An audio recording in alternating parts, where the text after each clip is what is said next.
दो प्रकार के लोग होते हैं। शब्द थोड़ा सा जुड़ा हुआ जैसा है। एक स्वार्थी है, दूसरा स्वरत है।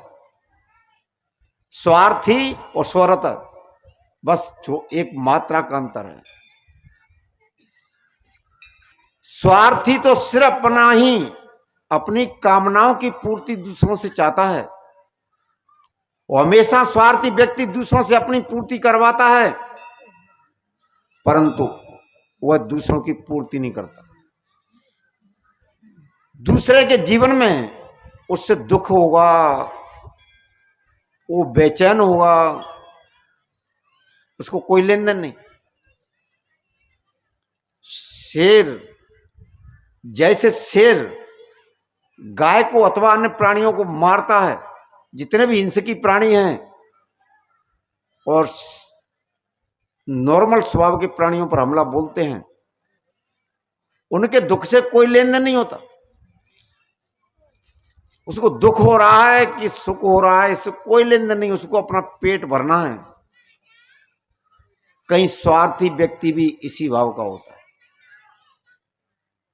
उसको कोई मतलब नहीं, जेब काटता है।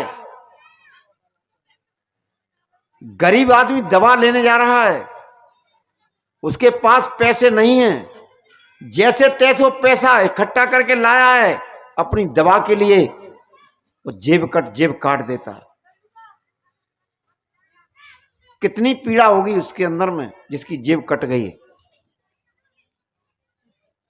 यहां तक बात है, नए नए बच्चे औरों की मोटरसाइकिल मांग करके ले जाते हैं, वे ऐसे लोग गाड़ियों को छीन लेते हैं। कुछ माता बहनें विवाह शादी में जाती हैं, अपने पास आभूषण नहीं होते हैं, मांग करके पहन जाती हैं, पर वे लोग, उनके अंदर दया नाम की चीज नहीं होती। उदाहरण दिया, जैसे शेर के अंदर में दया नहीं है, उसको प्राणियों को दुख होगा, कितना कष्ट हो रहा है, तो दांत गड़ाता है और मांस को खींचता है। ऐसे जेबकट और स्वार्थी लोगों के अंदर में दया का भाव नहीं होता, कुछ स्वार्थी हैं। दूसरा शब्द मैंने कहा जो स्वरत है, जो स्वयं रत हैं, वह संत महापुरुष करुणा के सागर होते हैं। वो ऐसा भाव है कि इनके अंदर का भी दुख समाप्त हो जाए। इसके लिए सदगुरु कबीर एक साकी कहे हैं, ये गुणवंती बेलरी तब गुण वर्ण न जाए, जर काटे ते हरे हरी सींचे से कुमिलाए। सदगुरु कबीर कहते हैं, आपने ऐसी बेल, ऐसा वृक्ष दुनिया में कहीं नहीं सुना और देखा होगा कि जिसकी जड़ काट दी जाए और वो हरा भरा बना रहे, जिसको पानी से सींचा जाए और वो सूख जाए। जितनी भी वनस्पतियां हैं उनको पानी डालेंगे तो हरे भरे रहेंगे, उनकी जड़ काट दी जाएगी तो सूख जाएंगे। पर सदगुरु कबीर क्या कह रहे हैं, जड़ काटे थे हरी हरी और सींचे से कुमला। उल्टा, एक साथ उल्टा। क्या है ये है अंदर के विकार, अंदर की वासना, जिनमें मनुष्य एक साथ पिस रहा है और अत्यंत दुखी हो रहा है। उस जड़ को सदगुरु कबीर काटने की बात कहे हैं। संत महापुरुष उसी जड़ को काटने की बात कहते हैं। संत महापुरुष अपनी जड़ को काट देते हैं, अपने बीज को समाप्त कर देते हैं, वासना बीज को समाप्त करते हैं। क्यों? बीज रहेगा तो उगेगा, या बीज को भूंज दिया जाए तो बीज फिर नहीं उगेगा। संत महापुरुष बीज को भूंजने की बात समझाते हैं। प्रेमी सज्जनों, क्यों? संत स्वरत हैं, स्वार्थी नहीं। स्वार्थी लोगों का तो शब्द है बाप मरे चाहे भैया और मोह चाहिए रुपया। ऐसे कई लोगों के द्वारा शब्द सुने गए, लुगाई बेच चाहे लड़कन बेच, तू मेरा हिसाब कर, मुझे कोई लेन देन नहीं, मेरी तेरी कोई दोस्ती नहीं, मेरा तेरा कोई प्रेम नहीं, मुझे आज पैसा चाहिए। ये किन के शब्द हैं? ये दयालुओं के नहीं है, ये स्वार्थियों के। अगर उसके अंदर दया है तो लिया इसीलिए कि दुखी है, ऐसी परिस्थिति है कि नहीं दे पा रहा है, पर उसके शब्द क्या आ रहे हैं? कुछ भी कर। ऐसे ही लोगों ने कहा बाप बड़ो ना भैया और सबसे बड़ो, ये स्वार्थी लोग हैं। पंत संत दयालु हैं। मेरे बराबर में मेरे परम पूज्य साहब जी इतने उदार हैं। एक कहानी ऐसी बीती, शायद मैं समझता कोई और महात्मा होता ना तो एक व्यक्ति कहा करता था कि भगत वो जगत को ठगत है, भगत जगत को ठगत है और भगत ठगे ना कोई, और जो एक बार भगत ठगे तो कीर्तन सो हुए। क्योंकि जिसने मांग मांग करके या कैसी पैसा इकट्ठा कर लिया हो, ठग करके पैसा इकट्ठे कर लिया हो, उसके पैसे को कोई ले ले तो क्या करेगा? वो रिपोर्ट करेगा, वो पंचायत जोड़ेगा।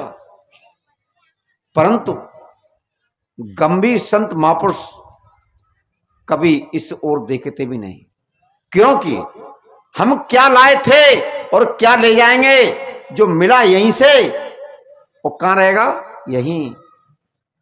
इसीलिए संत महापुरुष सज्जन पुरुष ये कहते हैं भैया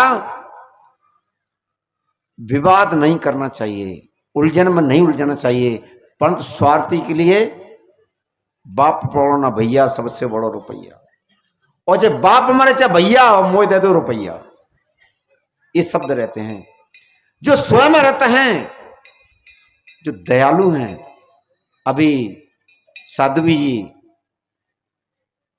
सद्गुणों के ऊपर चर्चा कर रही थी। जो स्वयं रहते हैं उनका धन सद्गुण है, और जो स्वार्थी हैं उनका धन रुपया पैसा सोना चांदी है। सोना चांदी रुपया पैसा जमी जायदाद सब यहीं पड़ा रह जाता है, पर कोई मनुष्य दुनिया को छोड़ के जाता है तो क्या साथ जाता है? अच्छी बुरी कमाई साथी तेरा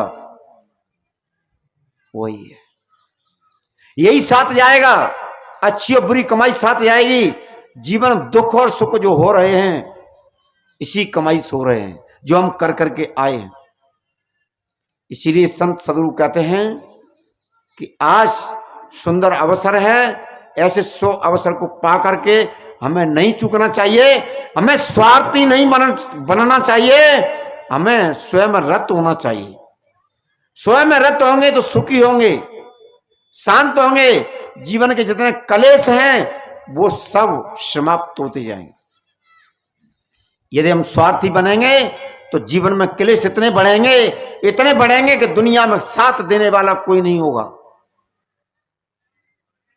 और सब यही चाहते हैं कि हमारे सम्मान की पूर्ति हो, हमारे कामनाओं की पूर्ति हो, और हम किसी की कामना की पूर्ति ना करें, ना हम किसी का सम्मान करें। तो प्रेम सज्जनों, बात यह है कि यदि हम जैसा चाहते हैं वैसा ही हम दें तो हमको वैसा मिलेगा।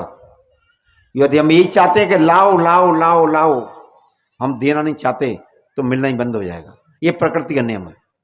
हम प्रेम बांटेंगे तो प्रेम मिलेगा, हम सम्मान देंगे तो सम्मान मिलेगा, और हम दुख बांटते जाएंगे तो दुख मिलेगा।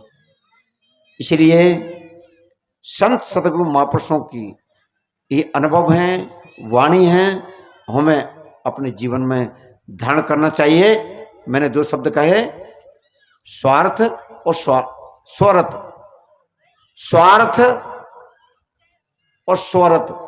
हमें स्वार्थ में नहीं जीना चाहिए, स्वरथ में जीना चाहिए, पर स्वार्थ में नहीं जीना चाहिए। पुरुषार्थ की एक लाइन, दो लाइनें कह के पूरा करूंगा। पूज्य साहब जी की हम वाणी सुनेंगे। अपने दुखों में रोने वाले मुस्कुराना सीख ले, दूसरों के दर्द में आंसू बहाना सीख ले। जो खिलाने में मजा रे आप खाने में नहीं, जिंदगी में तो किसी के काम आना सीख ले।